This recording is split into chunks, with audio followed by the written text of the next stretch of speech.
Hello and welcome to Insomnia Insight number 388. If you have been worried about how lack of sleep or trouble sleeping affects your appearance, dark circles on the eyes, skin tone, things of that nature, this video is specially for you. We're going to go over this in detail, what it is, what appearance insomnia is, and we're going to talk about six things to think about that can be really helpful when this has been going on. So first of all, I want to say this is very common, not uncommon at all. I often get questions about it, and the person asking the question is often like a little bit embarrassed, like, oh, maybe I'm kind of vain. I'm a little bit embarrassed asking this, and no reason to be, of course, very, very common. And so let's start from the very beginning here. What is appearance insomnia? Well, I define it as when concerns about how lack of sleep makes you look keeps you from sleeping well. That's my definition of it.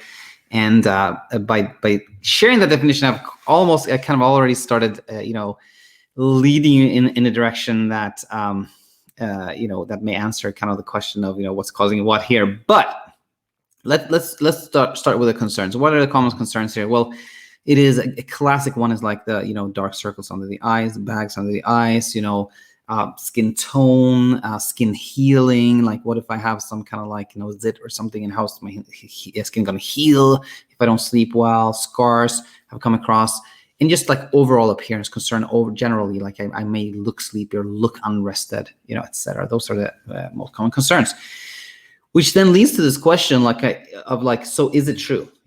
Is it true that if I don't sleep a certain amount or sleep well, it will have this impact on my appearance? Well, I think, it's almost more helpful to ask, like, can this be verified? Is this verifiable?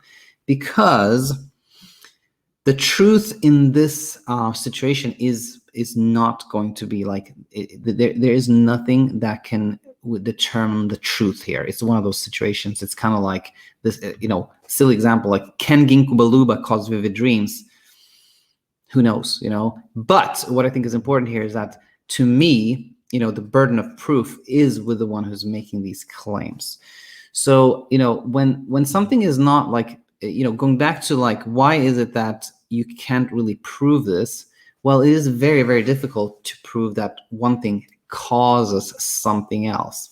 To prove that sleeping under a certain amount causes you to have dark circles on the eyes, you would have to do something like have a big number of people, 120 people or whatever number, and you would have to say, okay, 60 of these we will kind of make sleep only for 4 hours a night. The other group can sleep, the way they typically do, and we'll have to keep going with that for a while, because if you do just like 1 or 2 nights, well, that's not going to tell you very much, right?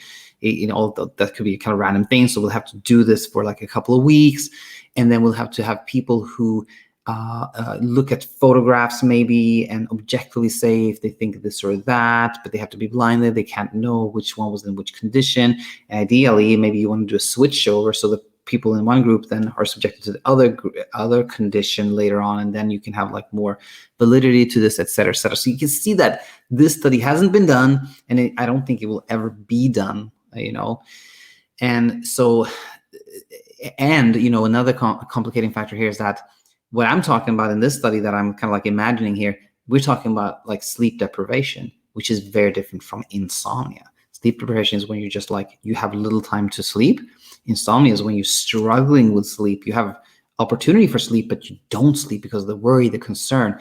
And that insomnia, you can't really study that, because you can't make someone have it and then make them stop having it, or make sure somebody doesn't get it or anything like that. So you can't really study it, so that makes it impossible to know whether this is true or not. So again, these kind of statements are unverifiable, I would say, which then leads us to, and we'll talk about that in a second, like, what thoughts are the most helpful for me if I want to sleep well, right?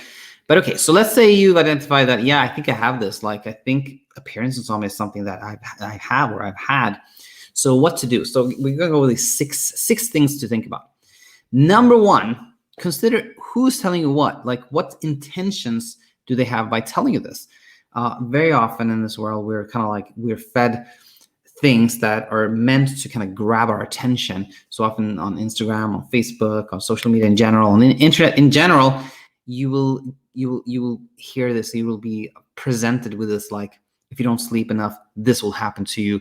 And the goal of that is sometimes just to get your attention, so the advertising can be sold, or sometimes people want to sell you some kind of sleep product or a skin product, anything to get your attention, right? So consider that next time you hear about something like, if you don't sleep enough, this will happen.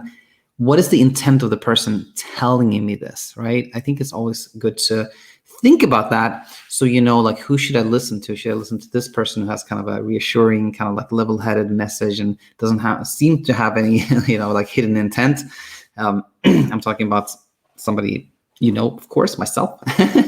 And then, but still, I mean, all very serious about this. Like, if somebody has some type of intent there, that's something to consider. Like, who should I listen to, so to speak?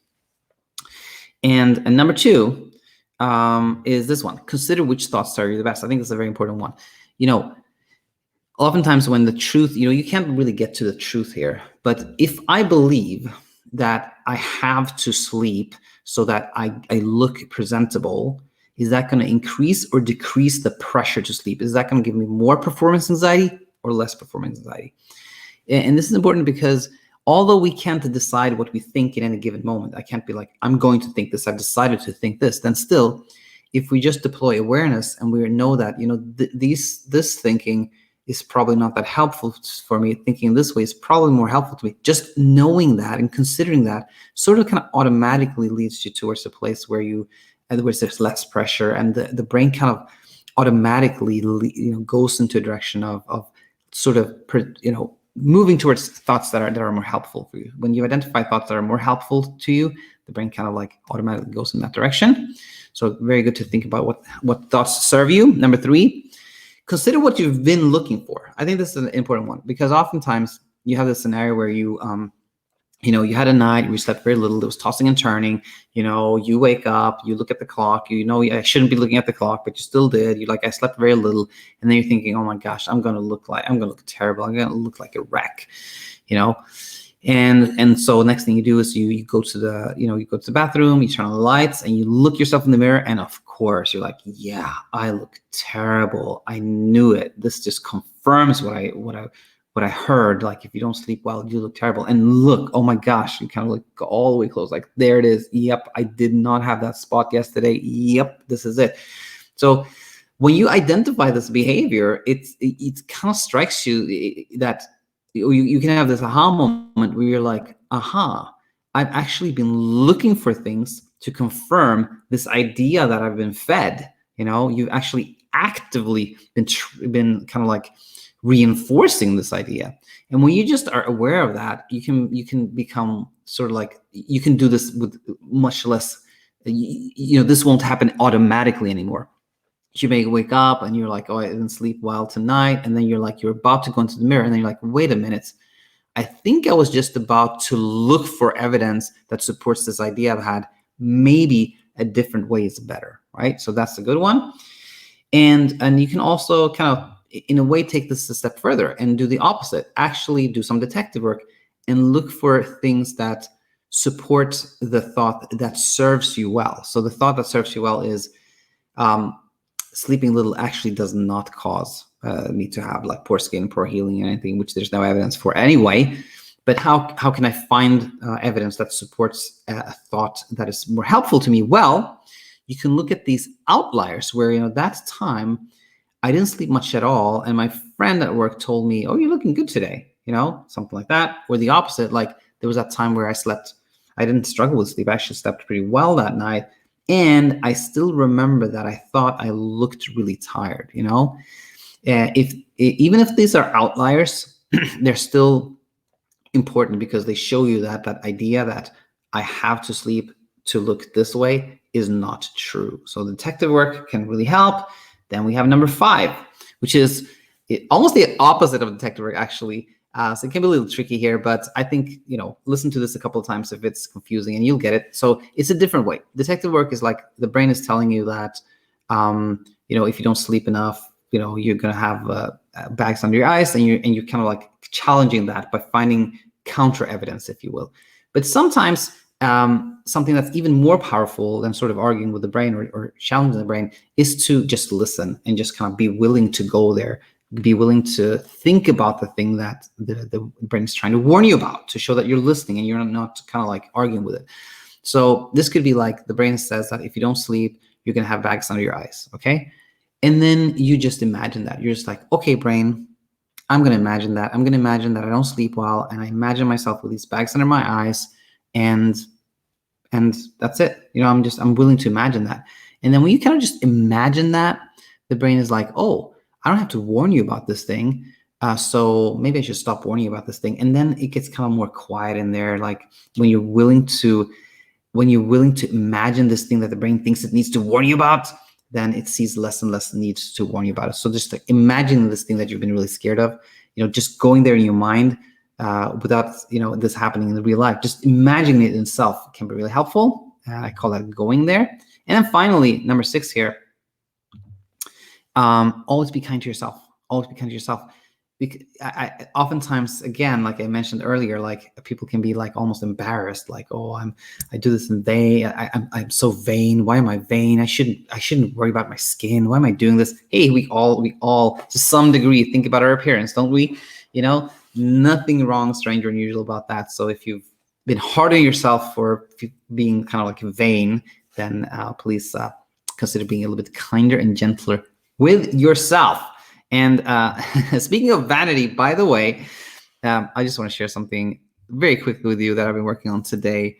A fun project that I think I've mentioned before, but here it is. So I have some time today to start setting up, not this, but rather this.